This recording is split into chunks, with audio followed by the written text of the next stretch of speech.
Hello friends, welcome to IAS PCS Kendra. Friends, इस video में हम बात करने वाले हैं बिहार आर्थिक सर्वेक्षण की। बिहार बजट की बात हमने कर ली है। डिस्क्रिप्शन बॉक्स में प्लेलिस्ट का लिंक दिया हुआ है, आप जाकर वहां से बाकी वीडियोज भी जरूर देख सकते हैं।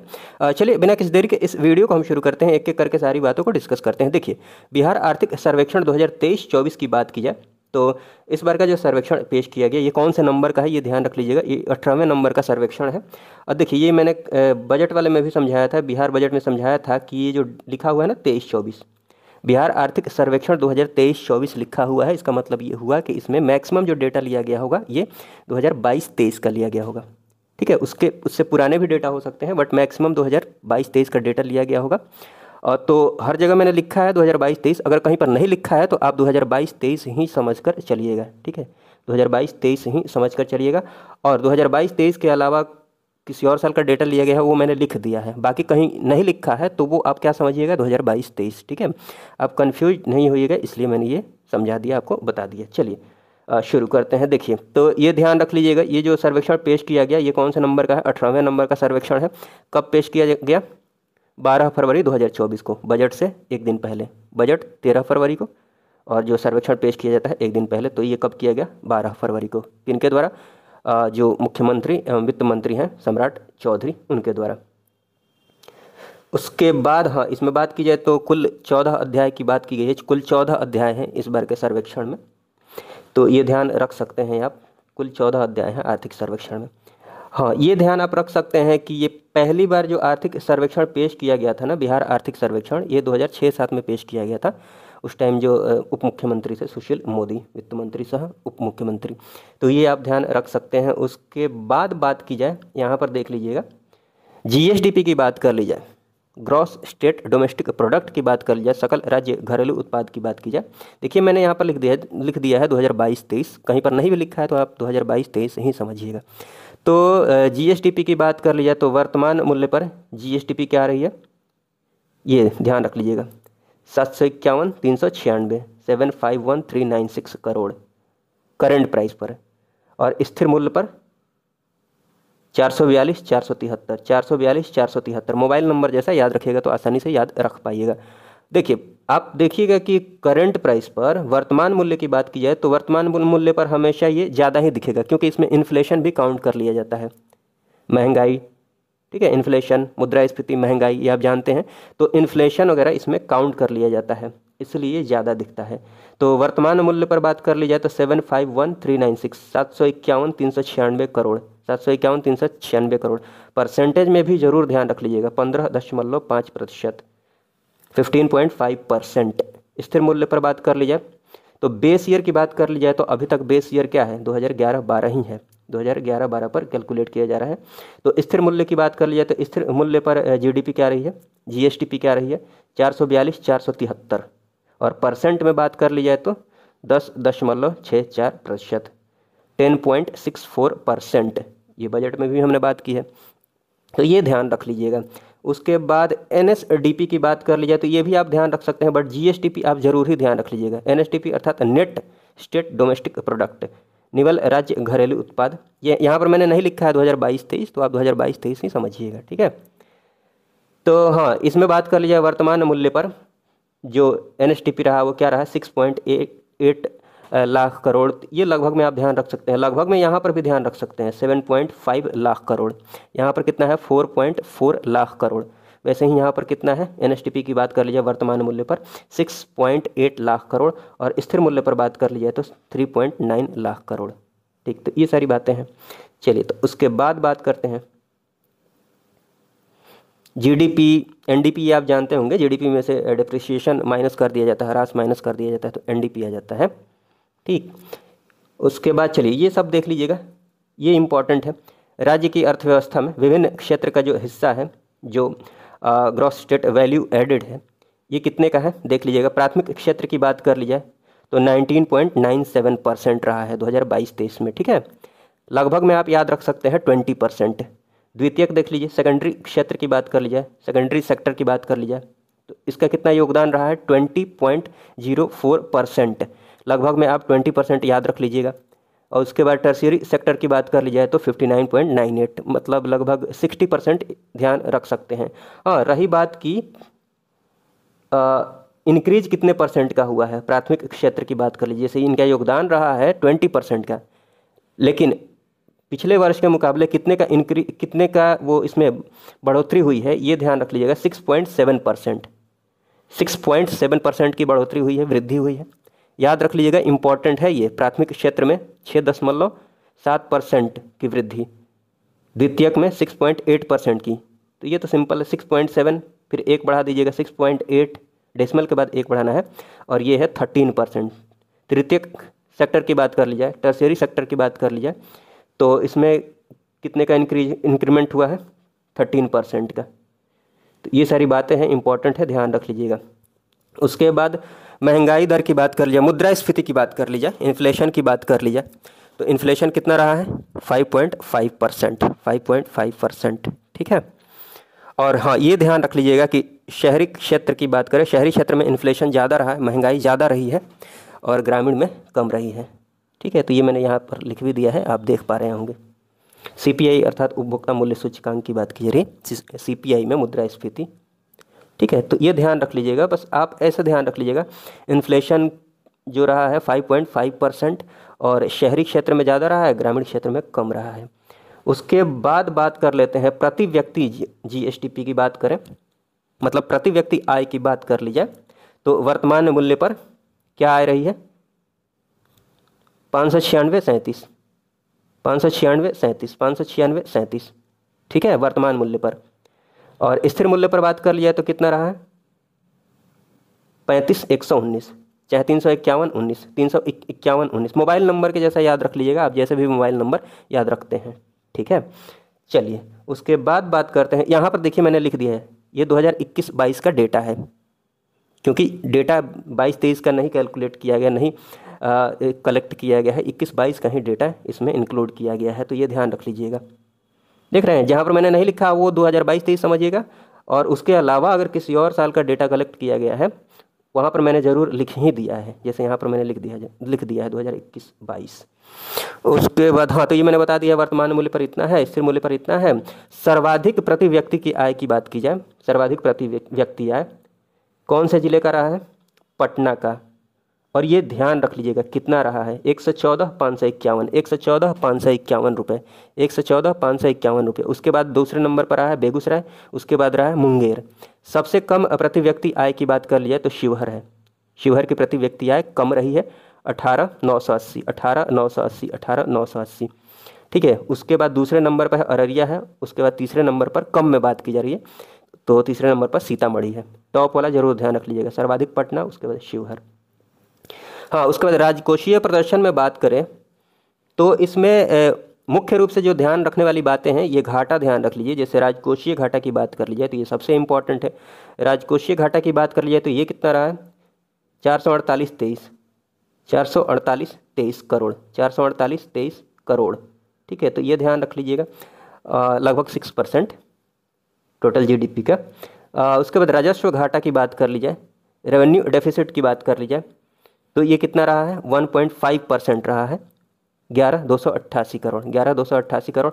और प्राथमिक घाटा की बात कर ली जाए तो ये रहा 3.9%, 3.9%। ये राजकोषीय घाटा आप ध्यान रख लीजिएगा।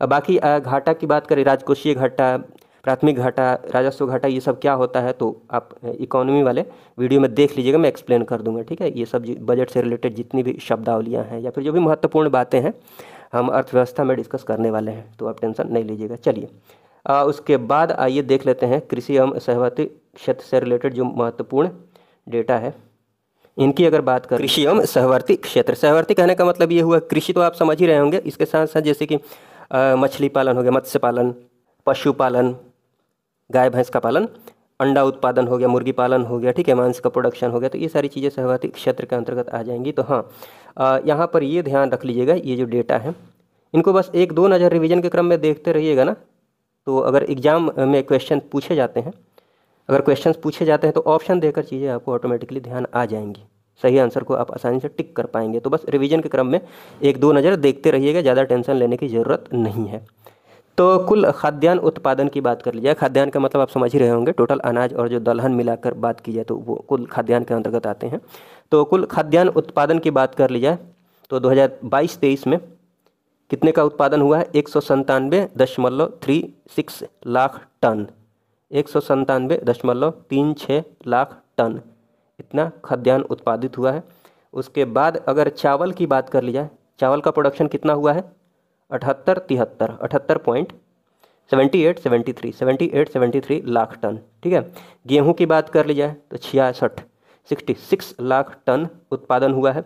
मांस की बात कर ली जाए तो मांस प्रोडक्शन 3.96, ये इधर का 3 और इधर का 6, 36, ये ध्यान रख लीजिएगा। 36 को जोड़िएगा तो ये 9 आ जाएगा। कैसे भी आप याद रख लीजिएगा, जैसे आपको आसानी से याद रह जाए। तो 3.96 लाख टन। मछली के प्रोडक्शन की बात कर ली जाए तो 8.46 लाख टन।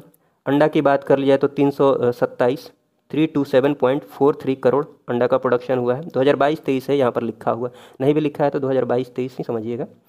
तो हाँ, अंडा का प्रोडक्शन कितना? 327.43 करोड़। दूध की बात कर ली जाए तो 125.03 लाख टन। 125 आप अप्रॉक्सीमेटली ध्यान रख सकते हैं। उसके बाद आ जाइए, ये सब ध्यान रख लीजिएगा कि चावल के उत्पादन की बात कर लीजिए तो सबसे ज़्यादा चावल का उत्पादन कहाँ पर हुआ है? रोहतास में। दूसरे नंबर पर औरंगाबाद, फिर कैमूर। गेहूं की बात कर ली जाए तो टॉप पर कौन सा है? रोहतास है। दूसरे नंबर पर कौन सा है? कैमूर है, फिर है भोजपुर। उसके बाद दाल के प्रोडक्शन की बात कर ली जाए तो दाल में पहले नंबर पर कौन है? पटना। उसके बाद औरंगाबाद, उसके बाद नालंदा। उसके बाद दिया हुआ है कि दूध में, गाय के दूध में जो टॉप पर है वो कौन है? समस्तीपुर है, बिहार की बात की जा रही है। उसके बाद भैंस के दूध में टॉप पर कौन है? मधुबनी है। तो ये सारी बातें आप ध्यान रख लीजिएगा। हाँ, फसल सघनता की बात कर ली जाए तो फसल सघनता सबसे ज़्यादा कहाँ पर रही है? तो जहानाबाद में। ये ध्यान रख लीजिएगा, फसल की सघनता सबसे ज़्यादा जहानाबाद में रही है। और यहाँ पर देख लीजिएगा, रासायनिक उर्वरक में सर्वाधिक जो खपत हुआ है, कौन से उर्वरक का खपत हुआ है सबसे ज़्यादा? तो यूरिया की खपत हुई है 62 देख लीजिएगा। कुल जो रासायनिक उर्वरक है उसमें 62.5%, 62.5% जो उर्वरक रहा है वो कौन सा रहा है? यूरिया। तो ये ध्यान रख लीजिएगा। हाँ, उर्वरक खपत में सर्वाधिक अगर बात कर लीजिए, सबसे ज़्यादा उर्वरक का खपत कहाँ पर किया गया है? उर्वरक की खपत कहाँ हुई है? पूर्णिया में। तो ये ध्यान रख लीजिएगा। बिहार के कॉन्टेक्स्ट में ही बात हो रही है। उर्वरक खपत में सर्वाधिक अगर बिहार में बात कर ली जाए, कौन सा जिला है सबसे ज़्यादा खपत कहाँ पर हुई है? पूर्णिया में। ध्यान रख लीजिएगा। उसके बाद बात करें, हाँ, उसके बाद ये सब देख सकते हैं, शीर्ष जो टॉप 3 निवेश क्षेत्र रहे हैं, कहाँ पर सबसे ज़्यादा, कौन से क्षेत्र में सबसे ज़्यादा निवेश हुआ है? तो सबसे ज़्यादा हुआ है खाद्य प्रसंस्करण, फूड प्रोसेसिंग। उसके बाद इथेनॉल हो गया, सीमेंट हो गया। तो ये तीनों क्षेत्र ध्यान रखिएगा, फूड प्रोसेसिंग, खाद्य प्रसंस्करण, इथेनॉल, सीमेंट। खाद्य प्रसंस्करण, इथेनॉल एंड सीमेंट, तीनों ध्यान रख लीजिएगा। उसके बाद अगर बात की जाए तो ये ध्यान रख सकते हैं, कुल पर्यटक जो आए हैं वो कितने आए हैं 2022 में? 254.7 लाख। 254.7 लाख। ठीक है, तो ये ध्यान रख लीजिएगा। और ये भी ध्यान रख सकते हैं कि लगभग मतलब 5 वर्षों में बजट की बात कर ली जाए तो बजट के एलोकेशन में पर्यटन के लिए 5.8 गुना की वृद्धि हुई है। तो ये ध्यान रख सकते हैं, बहुत इंपॉर्टेंट नहीं, ये ध्यान रख लीजिएगा आप थोड़ा सा। 254.7 लाख, ठीक, पर्यटक आए हैं। ये सब आप देख सकते हैं कि बिहार में चीनी, कुल 11 चीनी मिले हैं जिसमें 9 ही चालू है, 11 में 9 चालू है। चीनी के उत्पादन की बात कर ली जाए तो 62.74 लाख क्विंटल चीनी का उत्पादन हुआ है, 62.74 लाख। और ये सब आप ध्यान रख सकते हैं कि बिहार में जो रेशम का उत्पादन होता है तो मलबरी रेशम का भी उत्पादन होता है, तसर का भी होता है, अंडी का भी होता है। मलबरी, तसर और अंडी, ठीक है, इन तीनों टाइप के रेशम का उत्पादन होता है बिहार में। तो ये ध्यान रख लीजिएगा। उसके बाद PLFS अर्थात पीरियोडिक लेबर फोर्स सर्वे की बात कर लिया है तो PLFS के अकॉर्डिंग, सावधिक श्रम शक्ति सर्वेक्षण अर्थात PLFS के अकॉर्डिंग बिहार की जो श्रम शक्ति में सहभागिता दर रही है, लेबर फोर्स में सहभागिता दर की बात कर ली जाए, पार्टिसिपेशन की बात कर ली जाए तो क्या दर रही है? 50.9%, 50.9%, कुल आबादी का 50.9%। तो ये ध्यान रख लीजिएगा। उसके बाद ये ध्यान रख सकते हैं, सर्वाधिक पासपोर्ट की मांग जो रही है बिहार में, बिहार के कौन से ज़िले में? सिवान। और सबसे कम की बात कर लिया तो शेखपुरा। उसके बाद बात करते हैं इंफ्रास्ट्रक्चर के अंतर्गत। चलिए कुछ एक महत्वपूर्ण बातें देख लेते हैं। जैसे बिहार में अगर नेशनल हाईवे की बात कर ली जाए, राष्ट्रीय राजमार्ग की बात कर ली जाए, तो नेशनल हाईवे की कुल लंबाई कितनी रही है मार्च 2023 तक? कितनी रही है?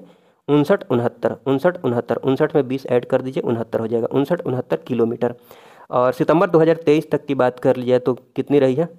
59 सॉरी यहाँ मैंने गलत बोल दिया है, इसमें 10 जोड़ दीजिएगा, 10 ऐड कर दीजिएगा, 59 में 10 तो 69 हो जाएगा।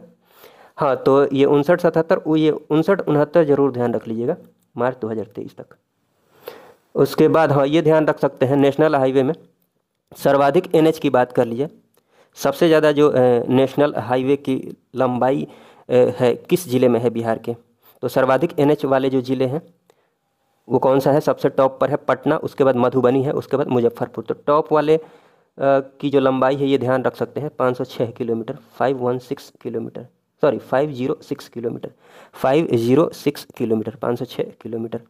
उसके बाद सबसे कम की बात कर लीजिए तो शिवहर, सबसे कम लंबाई एनएच की कहाँ पर है? शिवहर में है।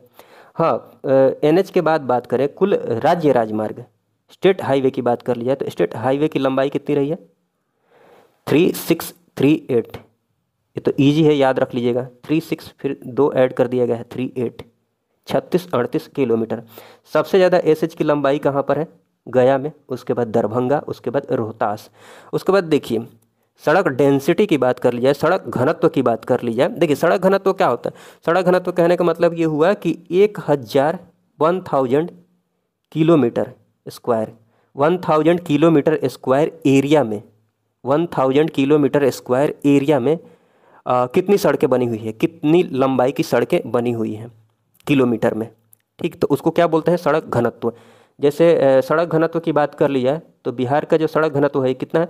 316। इसका मतलब क्या हुआ? 316 किलोमीटर है ये, 316 किलोमीटर है ये। कितने में बनाया गया है?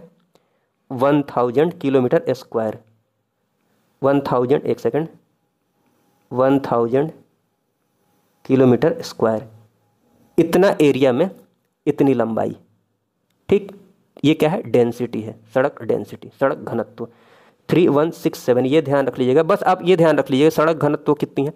3167, 61-67।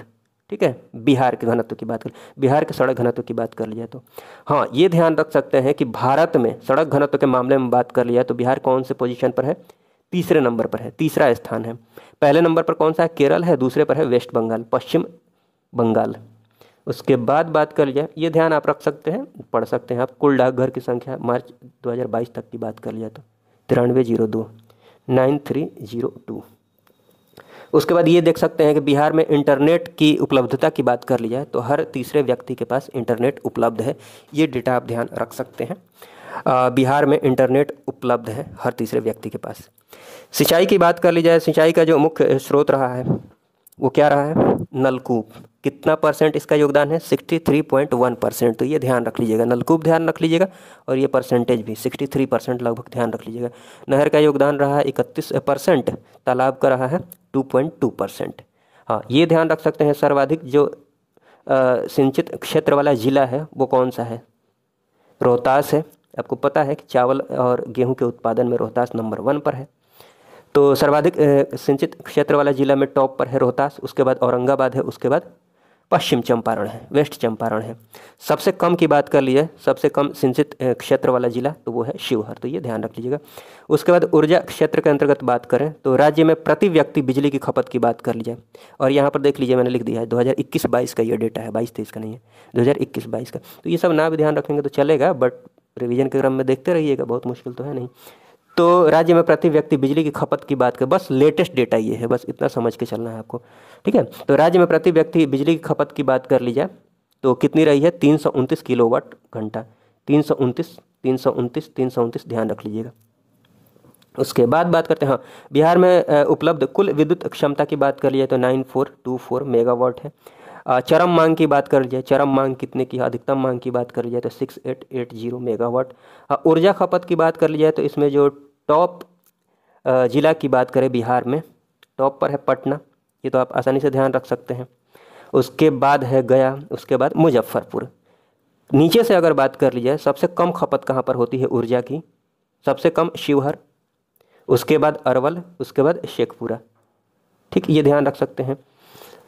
जिला के बारे में अगर आपको आइडिया है तो वैसे भी आप आसानी से ये समझ सकते हैं। सबसे छोटा जिला जो है ये शिवहर ही है, बिहार का सबसे छोटा जिला, तो वैसे भी आप समझ जाते। तो हाँ, उसके बाद ये सब देख सकते हैं बिहार में जो औसत वर्षा हुई है 2022 में, यहाँ पर मैंने लिख दिया है, ये हुई है 849.1 mm, 849.1 mm, ठीक है, 849.1 mm। और मैक्सिमम जो वर्षा हुई है वो हुई है दक्षिण पश्चिम मानसून से। आपको पता है कि भारत में मैक्सिमम जो वर्षा होती है वो दक्षिण पश्चिम मानसून से होती है, तो मैक्सिमम वर्षा हुई है दक्षिण पश्चिम मानसून से। कितना परसेंट? 81.7%, 81.7%, ठीक है। सर्वाधिक वर्षा कहाँ पर हुई है? तो ये ध्यान रख सकते हैं, सर्वाधिक वर्षा हुई है किशनगंज में, उसके बाद अररिया में। और ये ध्यान रख सकते हैं ये भी कि किशनगंज में जो वर्षा हुई है ना, वो कितनी हुई है? 2155 mm, 2155 mm। उसके बाद बात करें कि सबसे कम वर्षा कहाँ पर हुई है, तो ये हुई है जहानाबाद में, 577 mm, लगभग 577 mm। और उसके बाद बात करें तो बक्सर, जहानाबाद आप ज़रूर ध्यान रख लीजिएगा। ये सब ध्यान आप रख ही सकते हैं। बिहार की बात करें या फिर भारत की बात करें तो शून्य कार्बन उत्सर्जन का जो लक्ष्य रखा गया है वो 2070 का रखा गया है, 2070 का। हाँ, ये आप ध्यान रख सकते हैं कि प्राथमिक शिक्षा स्तर की बात कर ली जाए, प्राथमिक स्तर पर बात कर ली जाए तो ड्रॉप आउट दर की बात करें तो 0% रहा है, मतलब स्कूल छोड़ने की दर। प्राथमिक स्तर पर स्कूल छोड़ने की दर, छीजन दर की बात कर ली जाए तो कितना रहा है? 0% रहा है। तो ये बात भी आप ध्यान रख लीजिएगा। तो ये सारी इंपॉर्टेंट बातें हैं। चलिए, इस वीडियो को देखने के लिए आपका बहुत बहुत धन्यवाद। जय हिंद, जय भारत।